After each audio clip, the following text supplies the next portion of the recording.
Hey everyone, and welcome back to another episode of the Financially Fit Podcast. I am your host, Andre Creighton. I'm excited to be here with you all today, as always. Man, I apologize for missing our podcast last week. We have been dealing with some illness in our household, and I'm gonna be honest, it nearly took us out. But I'm here today, and I'm feeling a lot better. My family's feeling a lot better, and we're excited, actually, to leave tomorrow for Disney World. So the timing of the sickness could not have been better. That we experienced that earlier, week or two before travel, so we can thoroughly enjoy this much needed family vacation. For those that are new, welcome to the podcast. As I always tell everyone, this podcast is about being maniacal every single day towards your goals. This is not a sprint. If you're looking to get rich overnight, this is probably not the place for you. But if you're looking to be maniacal and take this as a marathon towards your financial freedom, then you're in the right place. Just like most people made uh, New Year's resolutions around wanting to get back in shape like they do every year come January. And you go and you're maniacal every day and you're pumping the weights and you're seeing those gains. The same holds true in your financial journey. We're going to take you on a journey where you're going to get a lot of the fundamentals that you need to be financially fit. And it truly is a lifetime journey to get there. So, with that being said, today we are going to talk about cryptocurrency. You know, I will first and foremost say that I am by no means a crypto expert. I do have cryptocurrency. I have done well in the cryptocurrency market, getting in when I did, but I am by no means a crypto junkie, as for lack of a better way to say it. Um, but I do know that this is a topic that a lot of people are wondering about. There's a lot of curiosity in the space, and I think with this new administration being more pro, as they claim to be, cryptocurrency, especially with Elon and his how much he delves into crypto, specifically Dogecoin. I think that we're going to see some really uh, great transitions in cryptocurrency and adoption in cryptocurrency when it comes to government. So I thought it was fitting to have this topic. But first, I want to start with a quick story about how I learned about cryptocurrency. So actually, it was back in 2009. Um, no, actually, I take that back. It was in 2012, and I was a junior in college. I was back in my hometown for the holidays, doing like most college kids do. I was going out with some friends to party, obviously drinking probably way too much than I like to admit. And we were in an Uber on our way back home at probably, I assume, probably 2:30 in the morning after a night out on the town in Minneapolis. And the Uber driver just, as we most times do in the Ubers, we start to talk, and he starts to talk about Bitcoin and cryptocurrency. And me being in the state of mind that I was in that moment, after a night out in the town, as you can imagine, he's talking, and I got a friend in the backseat with me, and I'm whispering to my friend, like, "Man, what is this joker talking about? Like, this dude is crazy. Like, there's no way that he invested in Bitcoin, and it's at, I forget what price it was at that time, but it wasn't what it is today." And he's like, "Yeah, this is going to be the next big thing. You need to invest now. If you invest now, I promise you're going to be a millionaire." And I'm like, "Man, this dude is this dude is really he's tripping. There's no way." Um, and and it's funny as I think about this because I tell you all on this podcast that it doesn't happen overnight. You're not going to become a millionaire overnight. Um, Lo and behold, I didn't invest in Bitcoin, but I do remember that conversation. So fast forward, probably, gosh, I want to say 6 to 8 years later, Bitcoin explodes, and I found myself sitting in the room thinking, like, gosh, if I would have only listened to that Uber driver that night, I may be on an island somewhere. I may not be here talking to you all today. Um, I do enjoy talking to you all. I may not be a CFO and doing trying to climb the ladder in our society from a financial standpoint, but here I am. So that day when I saw Bitcoin explode in 2018, that's when I jumped in. I jumped in and I did my research. I started to think about what cryptos made sense for me, and I invested in a couple of different cryptos that have now um, actually taken off as of recent. Um, so my theory is, whenever it comes to investing, is you don't lose until you sell. I'm under a big proponent of holding. So over the time from 2018 till now, I've continued to buy more of the cryptos that I do have, even when they're in a downturn, even when there's that volatility, I'm buying more because I'm buying down my average cost. And now, fast forward, 7 years later, I'm starting to see the gains of it. I haven't quite yet sold. Sell some of my um, I did sell my initial investment and take that money back, and I'm just playing with gains now. So um, I wish I would have listened. And hopefully, if you're listening today, hopefully you're listening. So you might ask yourself, what is cryptocurrency? What is the blockchain? So the blockchain, it really is a decentralized digital ledger. So that records all the transactions across a network or computer. So when you think about the structure of it, it's transactions that are grouped together in blocks, which then are linked to a chain together in a chronological order. So that's why it's called the blockchain. Um, so typically once a block is added to a chain, it cannot be altered without consensus from the network, which ensures the integrity of the data, which I think is very important. And I think that's why a lot of people are believers in crypto. If you think about the banking system today, it's a very centralized. Everything is in one place. It's centralized. Well, this is a blockchain is a little different because it is peer to peer and it's decentralized, which gives more what I would say, one, accuracy of transactions, but also integrity of the transaction. There's a lot of things probably in the banking system that we don't see, and I'm not saying that you shouldn't do things in the bank. I'm not saying banking should go away. I'm a big proponent of banking as well, but as I always say, in investing, you want to diversify, right? When you invest in a portfolio, you might invest in some stocks, you might invest in some mutual funds, you might invest in some, you might do some angel investing, you might invest in some bonds. Those stocks may be U.S. stocks, some might be international stocks. You really want to diversify your investment portfolio because that is what's going to help you throughout when there's volatility in the marketplace.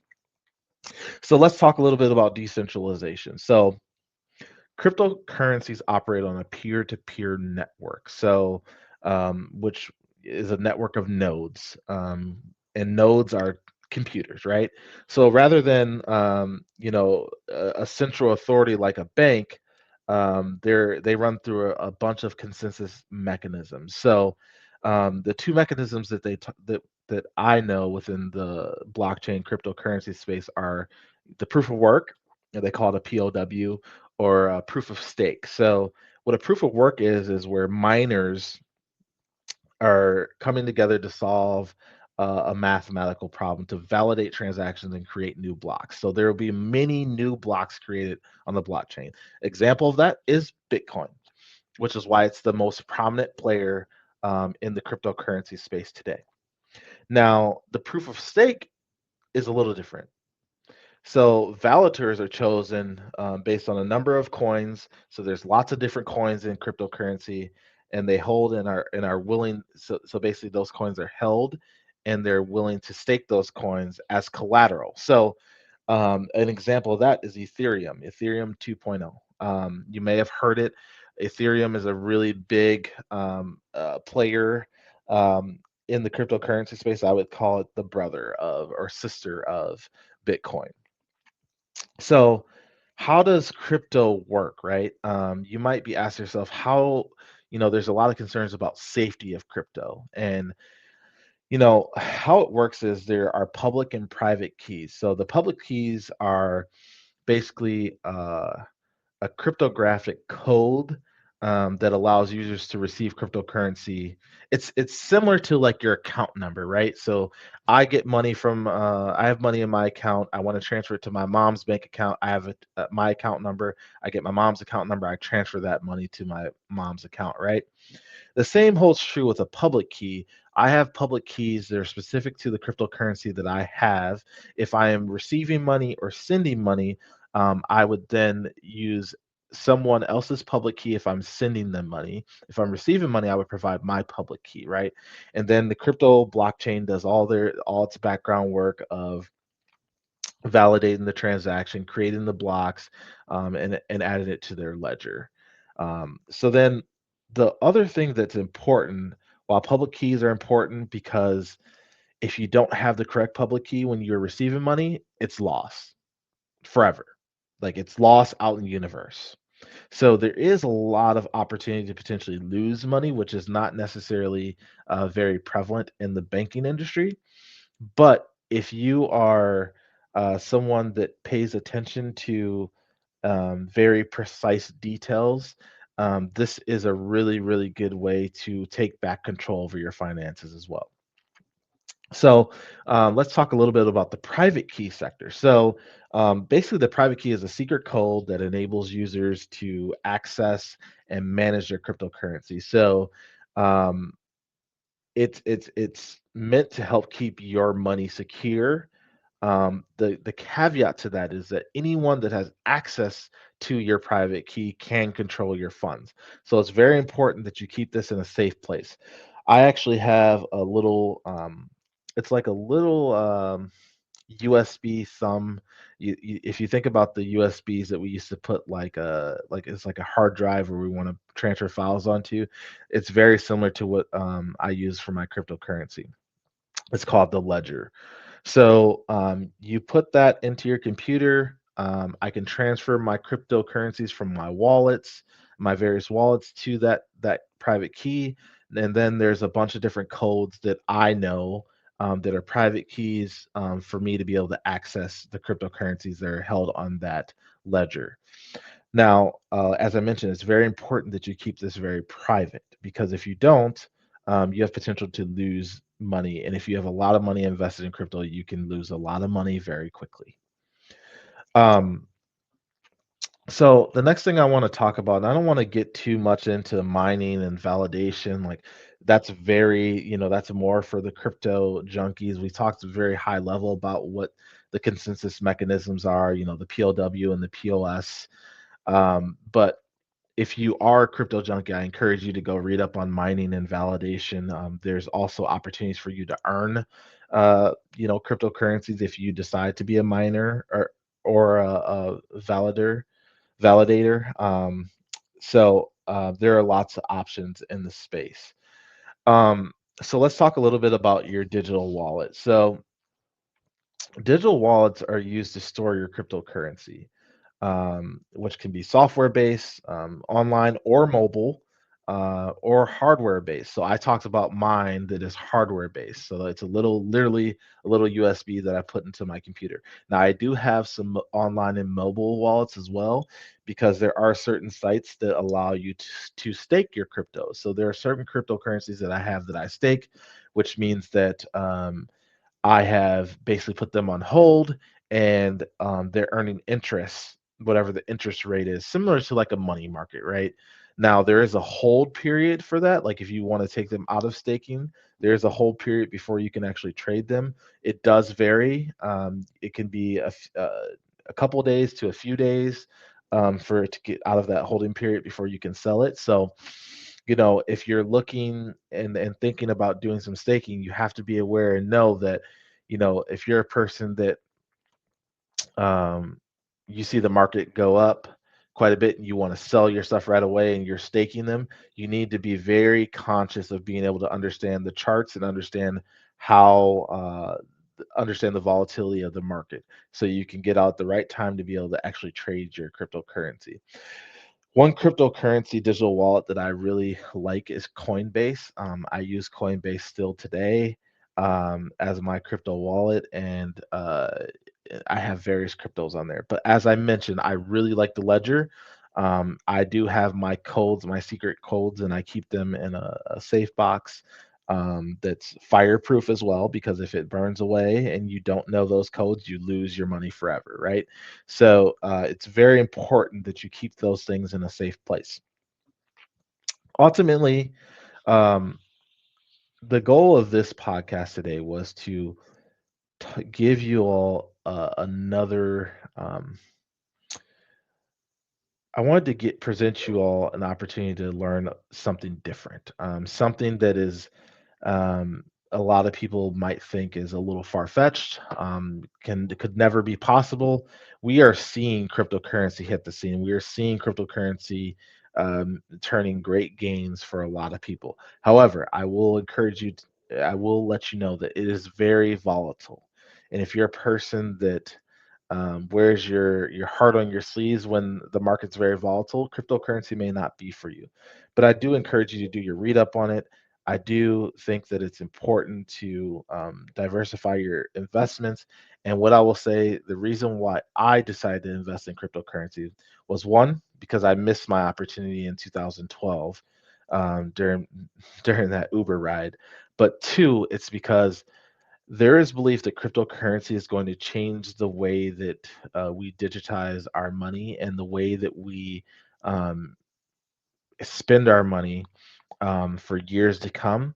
And I would not be able to live with myself 20, 30 years from now if I had not taken that $1,000 or $2,000 that I likely won't miss in 20, 30 years to take a chance on some significant gains that could possibly be coming down our way.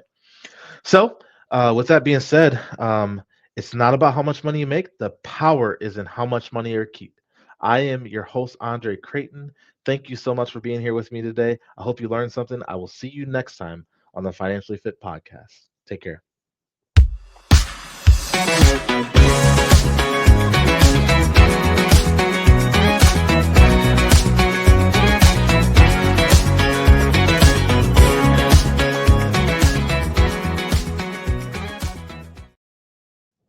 You know Shaletta makes you laugh, but did you know Shaletta Brundage can also make you think and boost your business? Media personality, activist, and comedian Shaletta Brundage founded Shaletta Makes Me Laugh to celebrate and share the best of Black culture.